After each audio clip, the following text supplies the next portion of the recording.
गर्भसंस्काराची practice करण्यासाठी फार वेळ लागतो असं काही नाही आहे. ह्याच्यामध्ये फक्त तुम्हाला कसं आहे की तुम्ही गर्भवती राहिल्यानंतर प्रत्येक दिवसामधला ठराविक वेळ किंवा तुमच्या कामातला वेळ, तुम्ही ट्रॅव्हलिंग करत असता तेव्हा काही गोष्टी तुम्ही आचरणात आणू शकता किंवा काही वेळेला तुम्हाला दुपारच्या वेळेला जेव्हा निवांत वेळ असतो तेव्हा 5 ते 10 मिनिटं तुम्ही मंत्र चिकित्सेला किंवा गर्भसंवादासाठी तुम्ही राखून ठेवू शकता किंवा अगदीच नाही जमलं तर रात्रीचा एक अर्धा ताससुद्धा वेळ तुम्ही तुमच्या या सर्व गोष्टी करण्यासाठी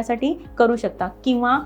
सॅटर्डे संडे वीकेंड असतो त्यावेळेला काही गर्भसंस्काराचे क्लासेस किंवा वर्ग आम्ही घेतो ते तुम्ही अटेंड करू शकता. याचसोबत सकाळी उठल्यानंतर एक 4 ते 5 मिनिटं वेळ काढून तुम्ही ध्यान, धारणा किंवा मेडिटेशनला वेळ देऊ शकता, जेणेकरून तुमचा दिवसभराचा स्ट्रेस कमी होईल आणि तुमचा दिवस सकारात्मकदृष्ट्या तुम्हाला घालवता येईल. यासाठी तुम्ही आज दिवसभरात काय काय करणार आहात याची टू डू लिस्ट बनवू शकता आणि किंवा येता जाता बाळासोबत 2-3 गोष्टी किंवा दिवसभराच्या गोष्टी तुम्ही डिस्कस करू शकता किंवा अगदीच रात्री होणारे जे आई बाबा आहेत त्यांनी 5 मिनिटं वेळ काढून गर्भसंवादाची जी टेक्निक आहे ते तुम्ही वापरू शकता.